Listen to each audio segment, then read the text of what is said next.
पाकिस्तान के बीच टेंशन, युद्ध जैसे हालात बने। पाक बौखलाया, सेना की छुट्टी रद्द, जवानों को वापस बुलाया गया। नई नवेली दुल्हन ने अपने पति को भावुक विदाई दी।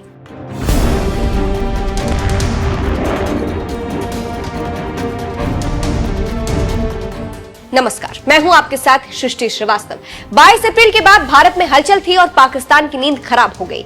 देश की टॉप कमेटी सीसीएस की 2 बार बैठक हो गई। मोदी के साथ तीनों सेनाओं की बैठक हो चुकी है। मोदी शाह मिले, फिर मोदी जयशंकर और शाह मिले और हरी झंडी मिलने के बाद 7 मई को रात 1:05 पर भारत ने आतंकियों के 9 ठिकानों पर 24 मिसाइलें दागी, जिसमें 70 से अधिक आतंकियों की मौत हो गई। फिर शुरू हो गया भारत पाकिस्तान का युद्ध और फिर हमले से बौखलाए पाकिस्तान ने पिछले 2 दिनों से ड्रोन और मिसाइल से हमला कर रहा है और भारत को नुकसान पहुंचाने की कोशिश कर रहा है। लेकिन भारत ने 2 दिनों से करारा जवाब दिया है और जवाब ही नहीं, पाकिस्तान में घुसकर गदर मचा रहा है। इसी बीच कई सरकारों ने प्रभावित इलाकों और जिलों के अधिकारियों और कर्मचारियों की छुट्टी कैंसिल कर दी है और सेना ने भी उन लोगों को, उन अधिकारियों को वापस बुला लिया है जो छुट्टी पर थे, उनको बुला लिया गया है। पहले आप दिल को झकझोर देने वाला एक वीडियो देखिए, फिर हम बताते हैं कि इस वीडियो में क्या है और कैसे सोशल मीडिया पर गदर मचा रखा है।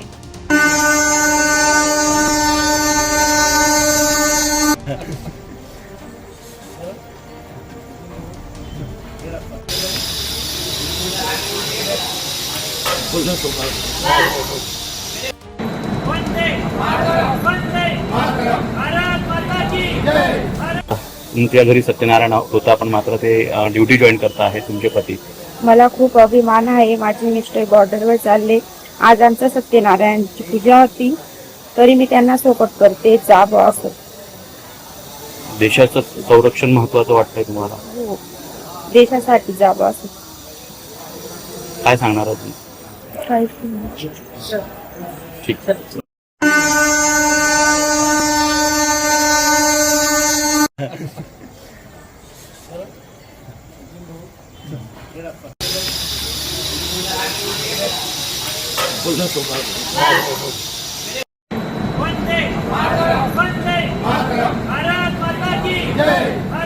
तुमच्या घरी सत्यनारायण होता, पण मात्र ते ड्युटी जॉईन करता आहे तुमचे पती. मला खूप अभिमान आहे. माझे मिस्टर बॉर्डरवर चालले.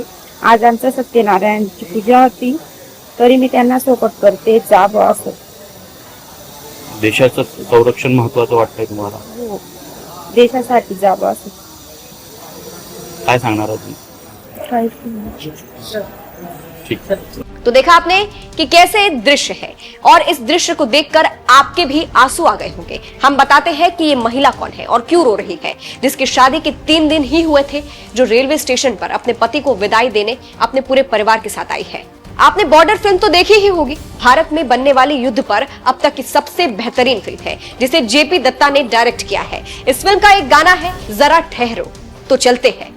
उसमें सुनील शेट्टी पर एक फिल्मांकन है जो शादी की सुहागरात के दिन ही उनका बुलावा आ जाता है और वो खुशी खुशी देश सेवा के लिए निकल जाते हैं। ठीक उसी तरह अभी जो हालात है उसे देखते हुए सेना ने अपने सारे कोर के अधिकारियों को बुला लिया है और उसी कड़ी में महाराष्ट्र के एक जवान की 3 दिन पहले शादी थी और वो अपने घर महाराष्ट्र आए थे और शादी के 3 दिन ही बीते थे कि भारत पाक युद्ध शुरू हो गया। फिर क्या था, बुलावा आया और नई नवेली दुल्हन ने नम आंखों के साथ अपने फौजी पति को देश की सेवा के लिए विदा किया। महाराष्ट्र के जलगांव के रहने वाले मनोज ज्ञानेश्वर पाटिल की शादी 5 मई को यामिनी पाटिल से हुई थी। शादी की खुशियां अभी थमी भी नहीं थी कि पाकिस्तान भारत युद्ध शुरू हो गया और इसके चलते मनोज की छुट्टी रद्द की गई और उन्हें तुरंत सीमा पर रिपोर्ट करने का आदेश मिला।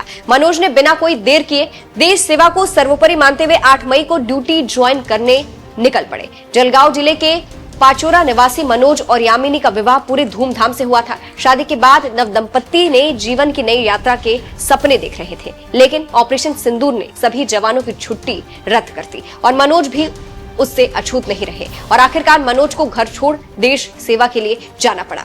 जब अपने पति को यामिनी ड्यूटी पर देश सेवा के लिए भेज रही थी तो जोर जोर से रो रही थी, लेकिन देश सेवा को ऊपर रखते हुए नई दुल्हन ने खुद को संभाला और अपने पति को विदाई देते हुए कहा कि मुझे गर्व है कि मेरे पति देश की रक्षा के लिए सीमा पर जा रहे हैं। देश से बड़ा कुछ नहीं है। परिवार के साथ शादी की खुशियां मना ही रहे थे कि तभी मनोज को देश सेवा का बुलावा आ गया। हमारे लिए देश से बड़ा कुछ भी नहीं होता, लेकिन उनके आंसू रुक नहीं रहे थे। तो आप समझ सकते हैं कि कैसे एक नई नवेली दुल्हन अपने विचार व्यक्त कर रही है और देश को ऊपर रख रही है। अब हम बताते हैं कि पिछले 2 दिनों में भारत पाक युद्ध में हुआ क्या है। प्रेस ब्रीफिंग करते हुए कर्नल सोफिया कुरैशी ने कहा कि 7 और 8 मई की रात को पाकिस्तानी सेना ने पश्चिमी सीमा पर भारतीय हवाई क्षेत्र का बार-बार उल्लंघन किया, जिसका उद्देश्य सैन्य बुनियादी ढांचे को निशाना बनाया था। इसके अलावा उसने नियंत्रण रेखा पर भारी कैलिबर के हथियारों से गोलीबारी की है।